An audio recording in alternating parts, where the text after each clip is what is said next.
ਪੰਜਾਬ ਨੂੰ ਰੰਗਲਾ ਪੰਜਾਬ ਬਣਾਉਣ ਦੇ ਲਈ ਪੰਜਾਬ ਦੇ ਗਵਰਨਰ ਗੁਲਾਬ ਚੰਦ ਖਟਾਰੀਆ ਨੇ ਕਮਾਨ ਸੰਭਾਲੀ ਹੈ। ਜੀ ਹਾਂ, ਇੱਕ ਯਾਤਰਾ ਕੱਢ ਰਹੇ ਨੇ ਗਵਰਨਰ ਤੇ ਉਸੇ ਦੌਰਾਨ ਹੀ ਉਹਨਾਂ ਦਾ ਬਿਆਨ भी सामने आया है कि आज भारतीय नववर्ष है और इसी दिन नवरात्रि का शुरू होता है।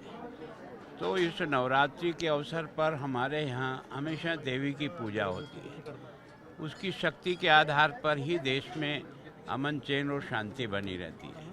हम भी आज देवी के दरबार में, मनसा देवी के दरबार में आए हैं कि हमें भी ऐसी ताकत दे कि हम ईमानदारी से काम कर सकें, पंजाब की जनता सुखी रहे, तरक्की करे, आगे बढ़े। और जो मेरी ख्वाहिश है, जिससे वो मैंने माँ से निवेदन किया है, इस नशा मुक्ति अभियान में हम और देश के और प्रदेश के सारे लोग सफल हों, जिससे कि नौजवानों को कम से कम इससे बचा करके देश की तरक्की में उनका उपयोग अच्छी प्रकार से कर सकें। गुलाब चंद सर, आप एक यात्रा शुरू करने जा रहे हैं 3 अप्रैल से 8 अप्रैल तक। देखो, वो भी मैं इसी नशा मुक्ति के खिलाफ ही, मैं जो यहाँ डेरा नानक है वहाँ से शुरू करूँगा और अमृतसर तक आऊँगा। लगभग 6 दिन की यात्रा है, लगभग 48 किलोमीटर शायद होगा।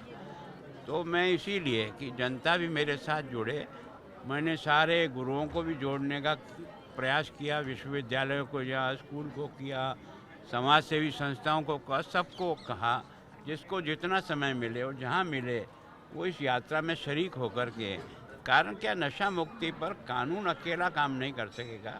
जब तक जनता स्वयं जागृत होकर के इस बुराई के खिलाफ लड़ने के लिए खड़ी नहीं होगी, तब तक इसमें सफलता नहीं मिलेगी। और इसमें सबसे बड़ा योगदान अगर किसी का होगा तो माँ बहनों का होगा।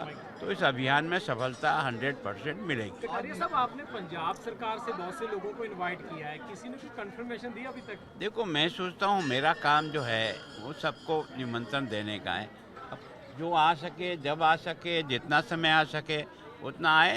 मैं तो कम से कम चाहता हूँ कि लोग जुड़े और इस यात्रा को सारी पंजाब की जनता की यात्रा बनावे, अकेले गवर्नर की यात्रा बनकर नहीं रहे। कटारिया साहब, आज नए साल का पहला दिन है, युवाओं को क्या संदेश देना चाहेंगे? देखो, युवाओं को मैं संदेश दूँ कि हमारे यहाँ जो नववर्ष है, ये जो प्रारंभ होता है, इस दिन हम नवरात्रि करते हैं और नवरात्रि में तरह तरह के यत्न करते हैं कि जिससे माँ प्रसन्न रहे, हमको भी खुश रखे, देश और समाज को भी खुश रखे की बात। मैं उनसे प्रार्थना यही करना चाहता हूँ कि पंजाब के नशा मुक्त करने में अगर सबसे बड़ा रोल कोई अदा कर पाएगा तो नौजवान साथियों आप कर पाओगे। इसलिए मैं चाहता हूँ आप मन से स्वयं नशा मुक्त हो, दूसरों को भी नशा मुक्त करने का प्रयास करें और अपनी मित्र मंडली में अगर ये कमी है तो उसको सुधारने में अपना प्रयत्न करें। तो आज नशा खत्म करने के लिए अरदास जहाँ पर किया आपने, पंजाब में नशा कंट्रोल करने के लिए आज देखो, माँ से यही आशीर्वाद मांगते हैं कि अच्छा काम करें, ईमानदारी से काम करें, जनता के सेवक बन करके करें, कोई उसके अधिकारी बन करके नहीं करें। जिस जनता ने हमको यहाँ पहुँचाया, उस जनता के कर्जे को ईमानदारी से सेवा करके उसको पूरा करें।